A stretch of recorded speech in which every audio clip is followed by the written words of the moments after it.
Bendiciones, hermanas y hermanos, que Dios les bendiga y bienvenidos una vez más a Bautistas de Miami.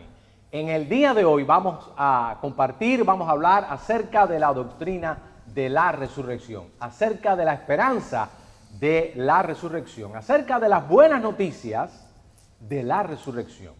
El teólogo americano R.C. Sproul, él dijo y enseñó que si uno quita la doctrina de la resurrección del cristianismo, uno se queda realmente sin cristianismo. Y ya no es cristianismo, ya no más. Y la doctrina del cristianismo, mis amados hermanos y hermanas, es central, la doctrina de la resurrección, es central para nosotros los cristianos. Lo vemos en la Biblia, la cual Jesucristo habló acerca de su propia resurrección. Lo vemos también en las prédicas de los cristianos, de los apóstoles, en el libro de los Hechos, en Pedro, etc. Lo vemos también en las epístolas del apóstol Pablo, cuán central era para ellos la doctrina de la resurrección. Mientras el cristianismo se va moviendo cada día más en un mundo más postmoderno, en un mundo más secular, más postcristiano, es fácil ver cómo personas tratan de racionalizar y de explicar y a veces hasta de negar la doctrina de la resurrección. Y esta actitud en el mundo en el cual nosotros vivimos también va encontrando su influencia dentro de la iglesia. Para nosotros aprender y estar más claro acerca de lo que implica y lo que es y lo que no es la doctrina de la resurrección para los cristianos, este grupo de pastores de nuestra ciudad, pastores bautistas de aquí de la ciudad bautista de Miami, nos hemos reunido para compartir acerca de esta gran doctrina, la doctrina de la resurrección.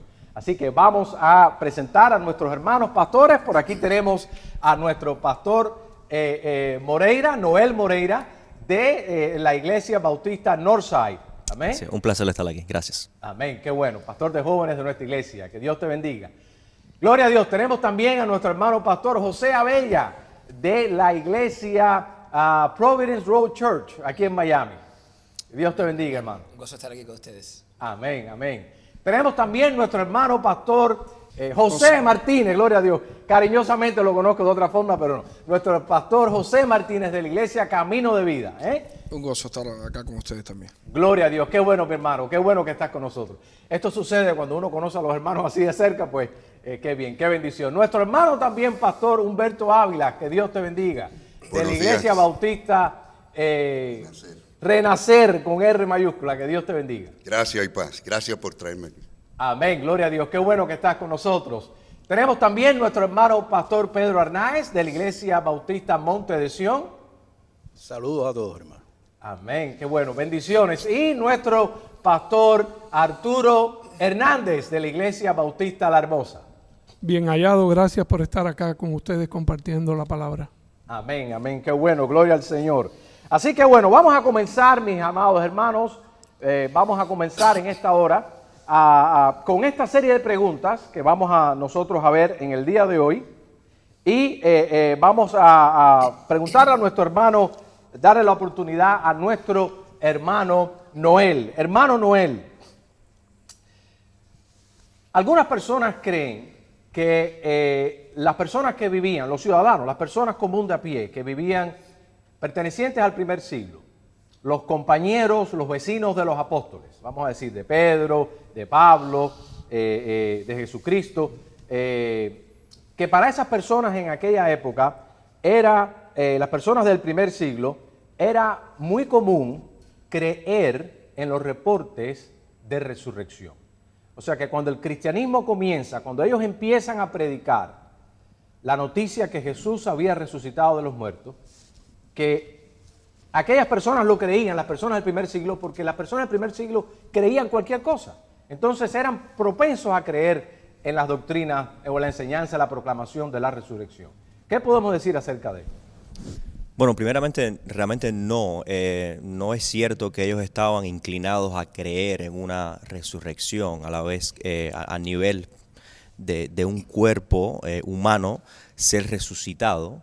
Eso era completamente contra la cultura de ese entonces del primer siglo. Creo que podemos explorar 3 cosas específicas que nos pueden ayudar a obtener un poquitico más de de conocimiento de ese tipo de culturas en el primer siglo. Y número uno es que ellos sabían que los muertos se quedaban muertos. Ellos no esperaban que una persona moría y iba a resucitar. Eso era algo completamente en contra de su cultura. Y después podemos observar las dos culturas que estaban ahí manifestándose en ese momento, que es la cultura greco-romana y también la cultura judía, los cuales ambas tampoco tenían una noción de un cuerpo humano resucitar dentro de los muertos. Ellos claramente sabían que se quedaban muertos. En la cultura greco-romana vemos que mucha de la filosofía que influenciaba ese tiempo era la filosofía de Platón, la cual era prácticamente que el cuerpo moría y entonces el alma era liberada y que el cuerpo simplemente funcionaba como una cárcel del alma. Por ejemplo, con pensamientos como que la mente puede pensar poder volar, pero no puede porque está prisionada dentro del cuerpo que no le permite poder volar.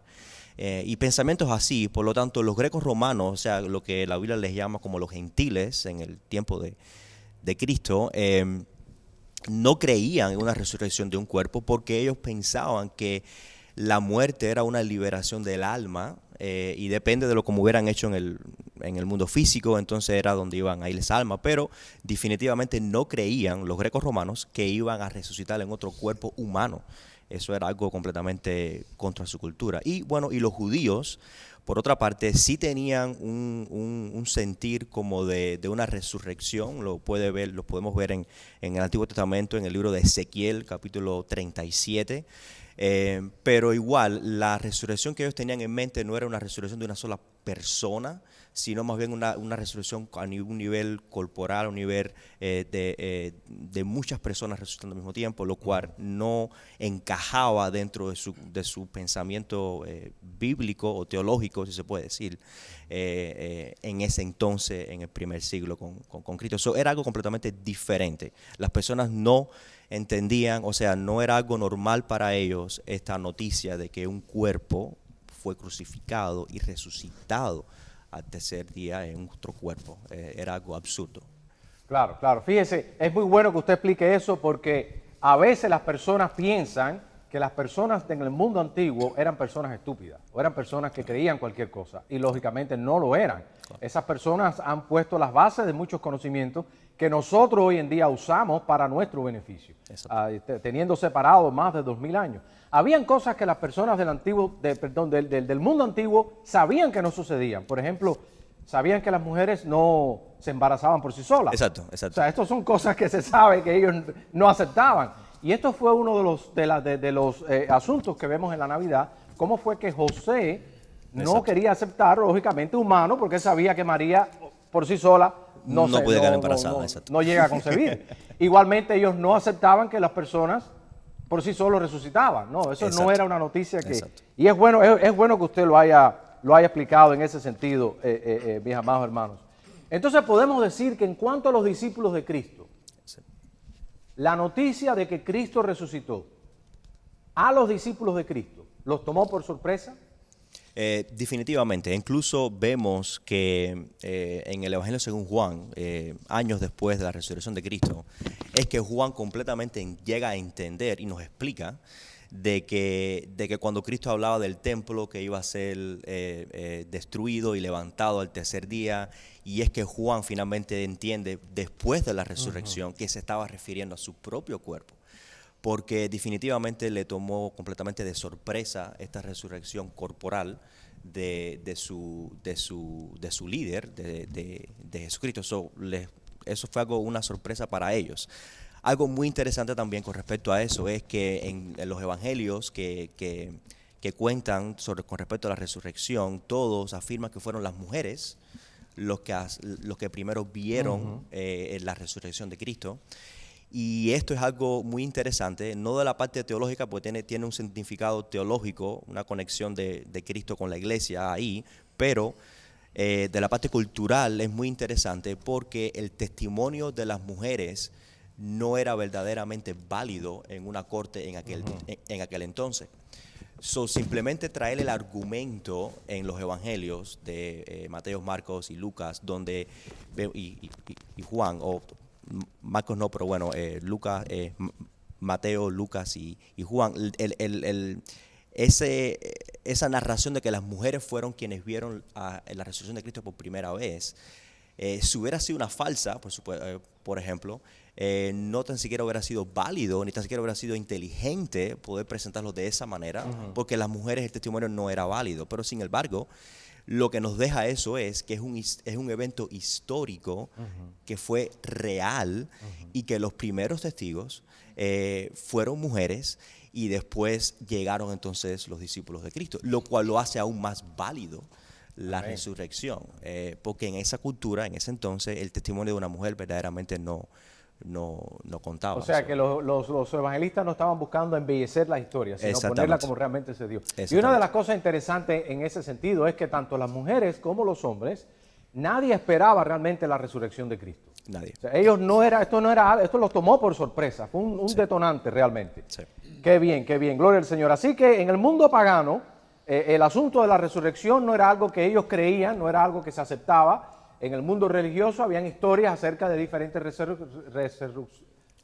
resurrecciones, pero no era algo realmente que las personas creían literalmente que los hombres resucitaban, sino era una resurrección espiritual, más que todo, ¿verdad? Entonces, finalmente, hermano, la predicación de la resurrección de Cristo, física, corporal, en este background, en este trasfondo, donde la gente no creía en la resurrección, ¿fue un mensaje entonces contracultural o fue un mensaje a favor de la cultura o fue algo de choque?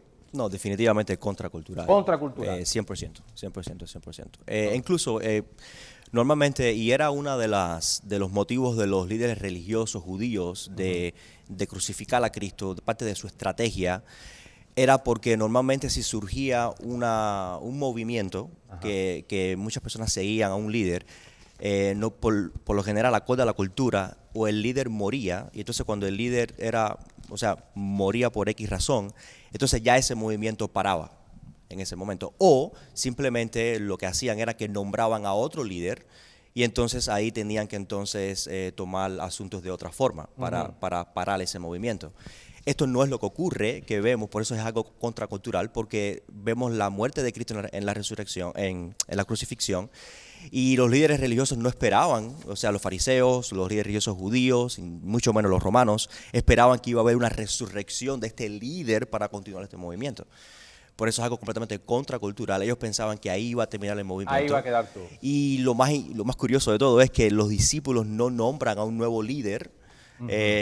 Tenemos a Santiago, sabemos que Santiago se queda como pastor de la iglesia en Jerusalén, que era el hermano de Cristo. Él y Pedro eran una de las personas fundamentales para tomar el nuevo rol de líder, pero no es lo que ocurre. Aún ellos, Santiago es presentado como el siervo del Señor Jesucristo. Y Pedro apunta de que la cabeza de la iglesia es Cristo.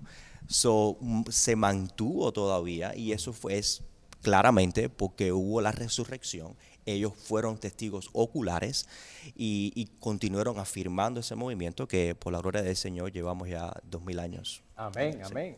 Así como hemos visto, queridos hermanos y hermanas, la resurrección de Cristo, la noticia de la resurrección de Cristo fue un escándalo en el primer siglo, dentro del círculo de los apóstoles y los discípulos de Jesús, inclusive en aquellos que más lo querían a él, como es un escándalo hoy en día también. O sea que es algo que realmente es incorrecto decir que la resurrección de Cristo era algo que el hombre antiguo aceptaba totalmente, porque las personas en el mundo antiguo aceptaban esta serie de historias o de noticias. Obviamente lo hemos visto que no. Vamos a hablar nosotros también en esta hora acerca de espiritualizar la resurrección de Cristo. Querido pastor José Abella, en la crítica textual tenemos este personaje de Rudolf Bultmann, de la crítica textual de la tradición alemana, y él decía de que, bueno, Cristo resucitó, un teólogo liberal, él decía de que Cristo resucitó, pero no literalmente, sino que Él resucitó en nuestros corazones, en el sentido como uno mantiene la imagen viva de un ser querido, quizás de un prócer de la patria o de un ser querido, pero que realmente, literalmente, Cristo no resucitó. Y de esa manera Rudolf Bultmann entendía la resurrección de Cristo. Pregunta, querido pastor, ¿es posible para un cristiano ser cristiano sin creer en la resurrección literal corporal de Cristo?